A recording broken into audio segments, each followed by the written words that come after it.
Добрый день, сегодня у нас Mazda 3 на ремонте. Приехали.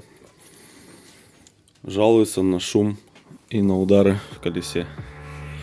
Шум мы нашли, он примерно такой, а удары у нас такие. Болты все на месте, будем разбираться.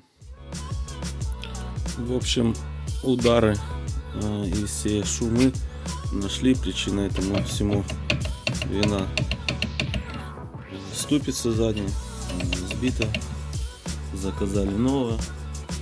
Она выглядит вот так вот. Продаются они в сборе. Будем менять. Ну вот, в общем, установили мы новую ступицу. Выглядит она вот так вот. Крутится очень хорошо. Шатов, никаких люфтов нету. Вот та самая, если вы сейчас заметите, то будет шат. Вот здесь вот смотрите. Сейчас я покажу.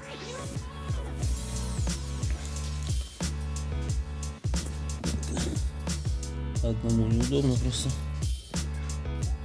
Ну, в общем, вот так вот.